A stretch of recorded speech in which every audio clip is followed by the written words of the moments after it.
Hello students. हम पढ़ रहे हैं हमारा 7th चैप्टर हिस्ट्री का चेंजिंग कल्चरल ट्रेडिशंस। और आज का हमारा जो टॉपिक है वो रहेगा new concept of human beings.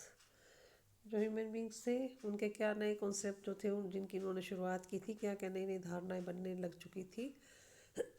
One of the features of the humanist culture was a slackening of the control of religion over human life।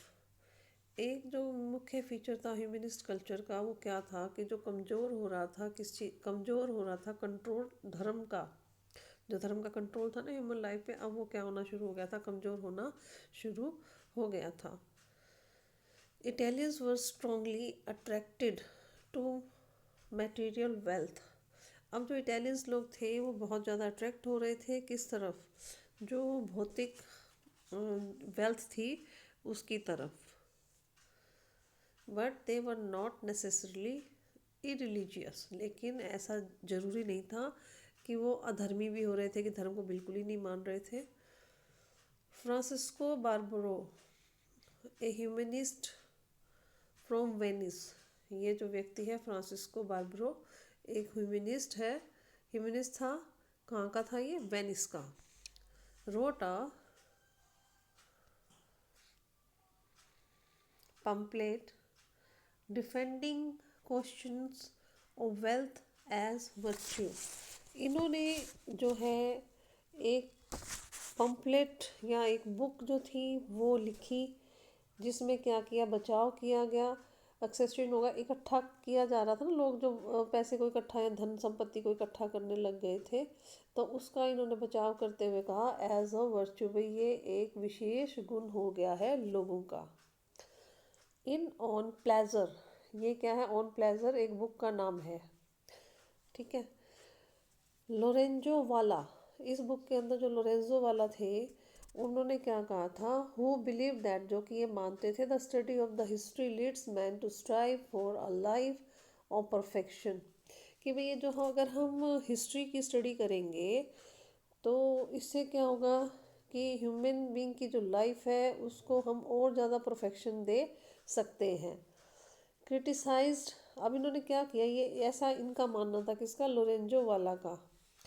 किस बुक में इन्होंने ये लिखी थी बात? ऑन प्लेजर बुक के अंदर। तो अब ये लोग क्या कर रहे थे? ये criticise the Christian injection against pleasure. अब जो रोक लगाई हुई थी ना क्रिश्चियन धर्म ने कि भाई प्लेजर को के ऊपर जो रोक लगाई थी, उस चीज़ को ये क्या कर रहे थे, उसका ये विरोध कर रहे थे।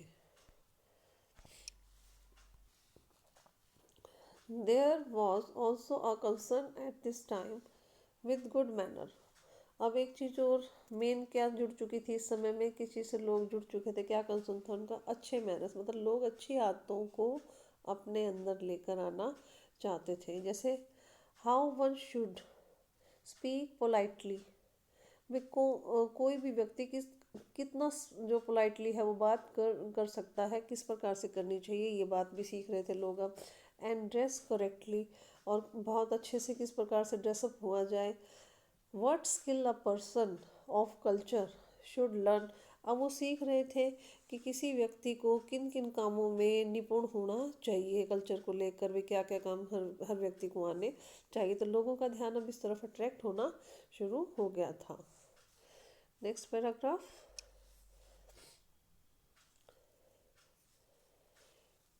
Humanism also implied that individuals were capable of shaping their own lives through means other than the mere pursuit of power and money। कि अब यहाँ पर ह्यूमनिज्म जो था, इसमें अब एक चीज़ और क्या नई, उनका क्या मतलब निकल कर आ रहा था, किस चीज़ को वो इम्प्लाई कर रहे थे, क्या मान रहे थे कि कोई भी व्यक्ति इतना कैपेबल था किस चीज़ के लिए, कि वो अपने जीवन को किसी भी प्रकार की वो शेप दे सकता था, बजाय कि वो सिर्फ पावर और मनी के पीछे भागे, उसके अलावा भी वो अपने जीवन को और तरह से और कई तरीक़ों से उनको शेप दे सकता था, मतलब कई चीज़ें सीख सकता था, ठीक है, बजाय किसी पावर और पैसा हासिल करने के। This ideal was closely tied with the belief that human nature was many sided। अब जो ये आइडियल था कि भाई ये capable to shape their own lifes, भाई अपने जीवन को अपने आप से वो शेप दे सकते हैं बजाय कि पैसे के पीछे भागे, पावर के पीछे भागे, तो ये जो आइडल था इसने क्या किया था, ये क्लोजली किस विश्वास के साथ बंधा हुआ था कि जो ह्यूमन नेचर है उस वो एक तरीके का नेचर नहीं होता, ह्यूमन का नेचर कभी भी, वो उसके कई साइड होते हैं, कई शेप होती है ह्यूमन नेचर की, खाली एक साइड नहीं होती।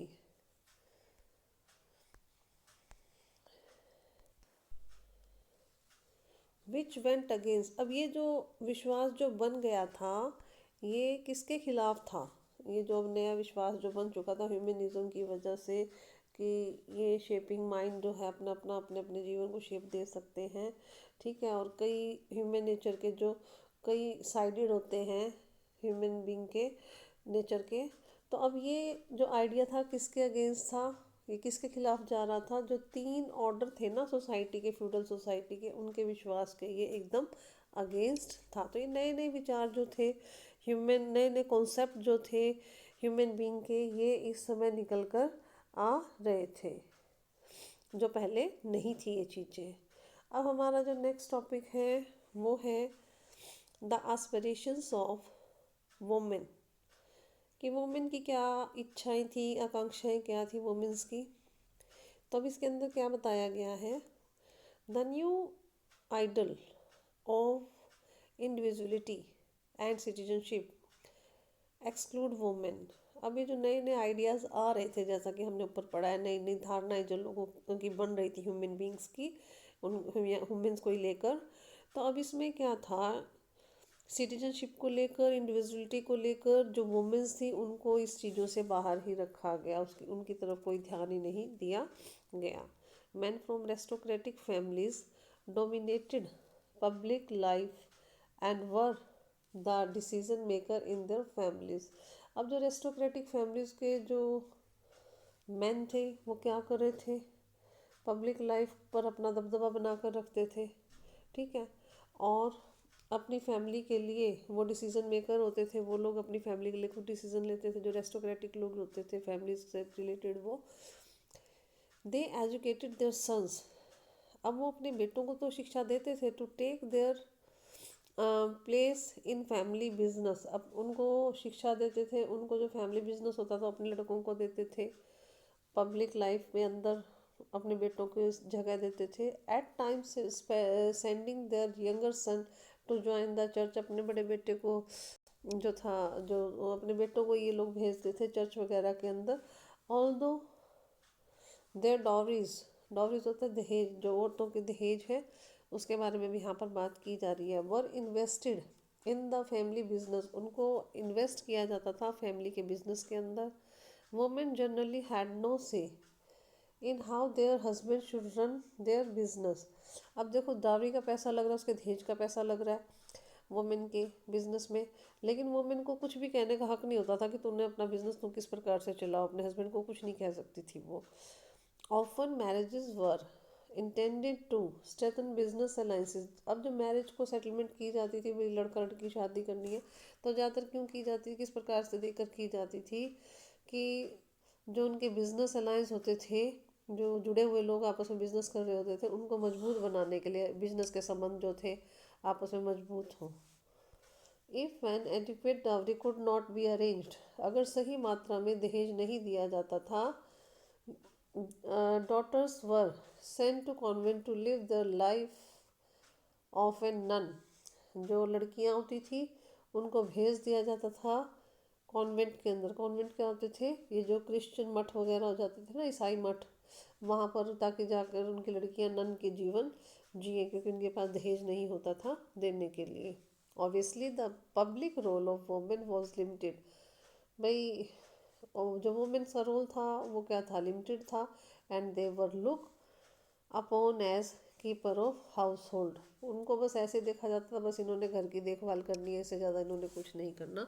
यही उनकी छवि औरतों की बनी हुई थी। नेक्स्ट है, नेक्स्ट पेज पर,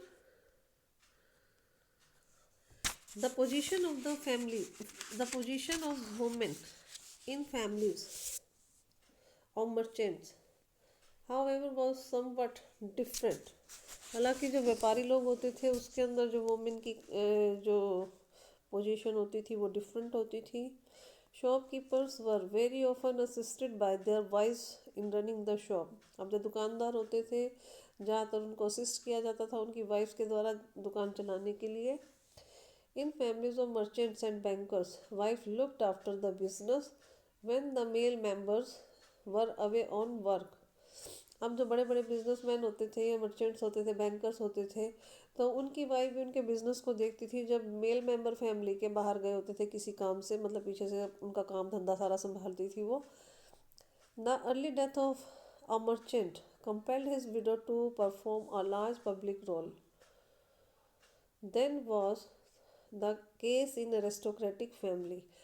यहाँ पर क्या बताया गया कि एरिस्टोक्रेटिक फैमिलीज को छोड़कर, ठीक है, अगर किसी बिजनेसमैन की जो वाइफ के मेल में जो बिजनेसमैन की अगर डेथ हो जाती थी मेल मेंबर की, तो उनकी जो विडो वाइफ होती थी तो उनको क्या करना होता था, उनको कंपेल किया जाता था, मतलब वो मजबूर हो जाती थी कि वो बड़े लेवल पर पब्लिक रोल में वो अपना पार्टिसिपेट करें, में जो भी उनका बिजनेस है उसको संभालें और उस बिजनेस को आगे बढ़ाएं। A few womens were intellectually very creative and sensitive about the importance of a humanist education. बहुत ही कुछ वुमेन जो थी वो इंटेलेक्चुअल थी, मतलब कि इंटेलेक्चुअल, वो मतलब कि बौद्धिक उनकी क्षमता ज़्यादा थी, मतलब पढ़ने लिखना उनको आता था। ये बहुत ही क्रिएटिव थी, बहुत ज़्यादा सेंसिटिव थी, उनको इस चीज़ की समझ थी कि क्या इम्पोर्टेंस है ह्यूमनिस्ट एजुकेशन का, मतलब इतनी वो उनमें जिज्ञासा थी, इतनी वो जानती थी इस बारे के में कि भाई क्या फ़ायदा होगा इससे, क्या महत्वपूर्ण है इसका। Even though study of letter promises and offer no reward for women and no dignity, wrote the Venetian Cassandra Fedele. अब एक वेनेटियन है, वेनिस की कैसेंड्रा फैदल थी वुमेन। इन्होंने लिखा, क्या लिखा, even though the study of letters promise the offer no rewards for women and no dignity. भाई अगर हम स्टडी वुमेन्स कर भी लेंगी तो इससे कोई प्रॉमिस नहीं किया जाता कि उनको कोई रिवार्ड मिलेगा या कोई इज्जत उनको मिलेगी वुमेन्स को, ऐसा इन्होंने लिखा था। जो ये वेनेटियन मतलब वेनिस की कैसेंड्रा फैदल नाम है इस लेडी का, इसने अपने बुक के अंदर ये लिखा था। लेकिन फिर भी आगे क्या कह रही है यहाँ से, every women ought to seek the embrace this studies. लेकिन फिर भी हर वुमेन को, हर औरत को बहुत ही उत्साह के साथ इस स्टडी को ग्रहण करना चाहिए, मतलब पढ़ना लिखना चाहिए। वे ज़रूरी नहीं है कि तुम्हें रिवॉर्ड मिलेगा, तुम्हारी इज्जत बनेगी, लेकिन पढ़ना फिर भी तुम्हें चाहिए, ऐसा उसने लिखा था। किसने, कैसेंड्रा फैदल ने। She was one of a handful of women who questioned the idea that women were incapable of achieving the qualities of humanist scholars. अब ये जो कैसेंड्रा फैदल नाम की जो औरत थी, ये उन कुछ मुट्ठी भर औरतों में से थी जिन्होंने कि ये जो आइडिया था इस पर को जो आइडिया भी आगे यहाँ पर बताया गया है, इस आइडिया पर क्वेश्चन उठाए थे। किस आइडिया पर, वो यहाँ से शुरू है आइडिया, वुमेन वर इनकेपेबल, भाई वुमेन काबिल नहीं है किस चीज़ के, achieving the qualities of humanist scholars, कि भाई वो अचीव कर पाएंगी जो क्वालिटीज़ हैं ह्यूमन स्कॉलर्स की। तो इस आइडिया का इन्होंने विरोध जो था वो किया था। किसने विरोध किया था, कैसेंड्रा फैदल ने। कहती ऐसा नहीं है, वुमेन्स कर सकती हैं, इसका विरोध इन्होंने किया था। फैदल was known for her proficiency in Greek and Latin.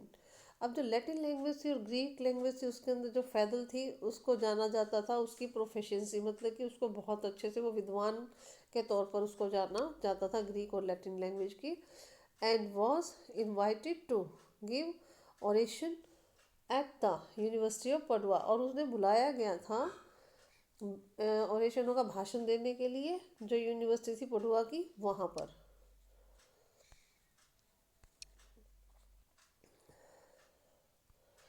Next paragraph.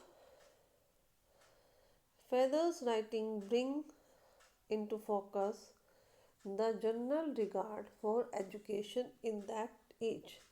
जो फैदल ने जो भी राइटिंग्स लिखी थी उस पर ध्यान फोकस दिया गया था किस चीज़ का, कि भाई जो एजुकेशन उस समय में उसका क्या महत्व है, इस चीज़ पर फैदल ने पूरी अपनी जितने भी लिखे थे उन चीज़ों में ध्यान दिया था लेखों में अपने. She was one of many Venetian women writers. वो वेनिस की उन कुछ एक जो वुमेन राइटर जो लिखा करती उनमें से एक थी. Who criticise the republic for creating a highly limited definition of freedom that favored the desires of men over those of women. वो मतलब कि अपनी राइटिंग से अंदर क्या लिखती थी, उन्होंने क्रिटिसाइज किया था ऐसे रिपब्लिक का जिसके अंदर हाईली जो लिमिटेड डेफिनेशन थी फ्रीडम की, मतलब फ्रीडम दी गई थी किसको, सिर्फ मेन को, मेन की इच्छाओं को फ्रीडम दी गई थी बजाय कि वुमेन के. मतलब ऐसे रिपब्लिक का इन्होंने विरोध किया. किसने? फैदल ने. भाई रिपब्लिक तो है लेकिन उसमें किसकी केयर की जा रही है, किसकी इच्छाओं का ध्यान किसके फेवर में है, वो डिज़ायर ऑफ मैन. ठीक है. ओवर दोज ऑफ वुमेन, मतलब वुमेन की तरफ कोई ध्यान नहीं दिया जाता बजाय कि वुमेन के मैन की इच्छाओं की तरफ ही ध्यान दिया जाता, इसका इन्होंने विरोध किया था. Another remarkable women wall. अब एक सेकंड वुमेन का यहाँ पर नाम आया हुआ है, मार्चेसा. कहाँ की थी ये? मैंटुआ की. और पूरा नाम क्या था इनका? इसाबेला डिस्टा. ठीक है, ये पूरा नाम था. She ruled the state while her husband was absent. उन्होंने अपनी स्टेट पर रूल किया था जब उनका हस्बैंड जो था एब्सेंट था. एंड द कोर्ट ऑफ मैंटुआ, जो कि दरबार था मैंटुआ का, अ स्मॉल स्टेट, छोटी सी स्टेट थी ये, was fame for its intellectual brilliance. भाई यहाँ पर जो इनकी जो बौद्धिक प्रतिभा थी, जो ब्रिलियंट जो थी, ये बहुत ज़्यादा इंटेलेक्चुअल थी, विद्वान थी, और ये बौद्धिक प्रतिभा इनकी बहुत ज़्यादा थी, उसके लिए ये फेमस थी लेडी. ठीक है. Women writings reveals that conviction that they should have economic power, property and education to achieve identity in worlds dominated by men. अब जो भी ये लिखा जाता था वुमेंस के द्वारा, ये इसमें क्या था कि भाई वुमेंस के पास इकोनॉमिक पावर होनी चाहिए, प्रॉपर्टी होनी चाहिए, एजुकेशन उनको मिलनी चाहिए, उनकी पहचान बननी चाहिए वर्ल्ड के अंदर. किस वर्ल्ड के अंदर? जिस पर दबदबा है मैन का, मतलब मैन का दबदबा है लेकिन वुमेन को भी ये सब चीज़ें मिलनी चाहिए, ऐसा वुमेन राइटर जो थी वो लिखा करती थी. तो ये टॉपिक हमारा आज का यहीं पर कवर होता है. नेक्स्ट टॉपिक हमारा जो है नेक्स्ट वीडियो के अंदर. ठीक है. यहाँ तक कोई प्रॉब्लम हो तो डिस्कस कर लेना मुझसे. Thank you.